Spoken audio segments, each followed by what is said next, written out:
Pavla Holcová and Ismael Bojórquez Perea. I now invite Pavla to accept the 2022 Allard Prize. Thank you very much for honoring me with the Allard Prize for Public Integrity. Standing here, receiving the award, I feel like this must be some kind of a mistake, and soon I will be exposed as imposter. The reason is simple. I'm the lucky one. Unlike many of my friends and colleagues, I'm alive. I'm not in prison, I'm not formally charged and prosecuted, or at war, and the daily dose of hate I receive for doing my job is quite bearable. At the top of it, I'm living in one of the safest countries in the world. We have no volcanoes, just one poisonous animal, and to replace politicians, we use elections and not Kalashnikovs.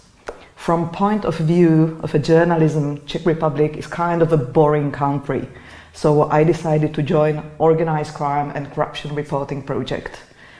OCCRP is a team of investigative journalists and other very smart people who are giving voice and platform to those who are being silenced by the mighty journalists who suffer because of the unfortunate event of being born in repressive regimes, living in captured states, or work in constant shadow of organized criminal groups.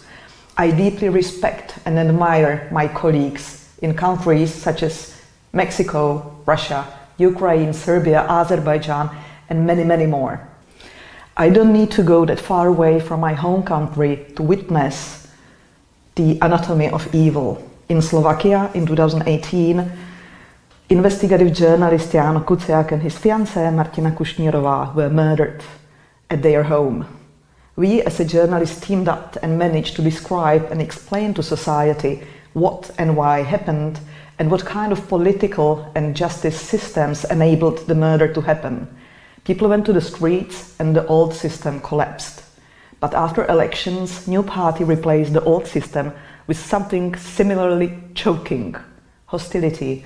Hostility towards journalists, ideological opponents, critics, or anyone who dares to think different. This hostility helped to generate the very first Slovak homegrown terrorist, a 19-year-old boy who wrote his manifesto and then went and killed two people in a gay bar. It happened only a week ago. We as a journalist have only very limited ability to change the world.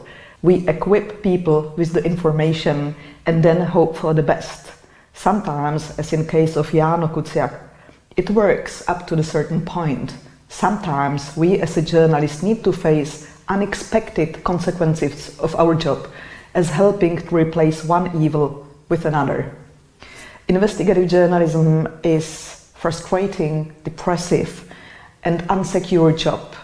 And this is why I rely on my colleagues and people like you who are attending tonight's event, that in case I will lose my voice, someone will be there for me, still living in a safe country, and will provide me with one.